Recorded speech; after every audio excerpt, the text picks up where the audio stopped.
নমস্কার বন্ধুরা, আজকের গল্প হায় মা জনক নন্দিনী। এখনকার মতো তখন ঘরে ঘরে রেডিও টিভি ছিল না। কথক ঠাকুরেরা লোককে রামায়ণ, মহাভারত প্রভৃতি পাঁচালী পাঠের মাধ্যমে লোকশিক্ষা দিতেন। সন্ধ্যের পর রোজ রামায়ণ পাঠ শুনতে যেত গোপাল। গোপাল কথক ঠাকুরের কাছে জানতে চাইল, আচ্ছা, মা সীতাকে কেমন করে রাবণ হরণ করলো জানতে পারলাম না তো।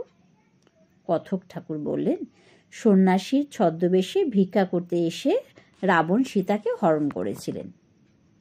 গোপাল বলল, তবে যে বললেন মা জানকী যে হরধনু রোজ সরিয়ে সে স্থান পরিষ্কার করতেন, সেই হরধনু রাবণরাজ দশাতেও তুলতে পারেননি।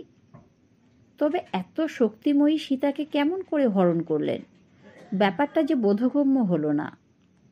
আমার তো মনে হয় সীতা রাজার মেয়ে হয়ে বড়বাসের কষ্ট সহ্য করতে না পেরে ইচ্ছে করে চলে গিয়েছিলেন রাবণ রাজের সঙ্গে। তা না হলে রাবণ রাজের সাধ্য কি সীতামাকে হরণ করে? তিনি ইচ্ছা করলেই এক চড়ে রাবণরাজকে যমের দুয়ারে পাঠাতেন। এ কথা শুনে হতভম্ব হলেন কথক ঠাকুর।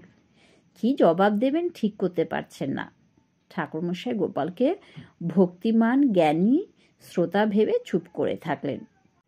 দীর্ঘ নিঃশ্বাস ফেলে গোপাল বলল, হায় মা জনক নন্দিনী, হায় হায়।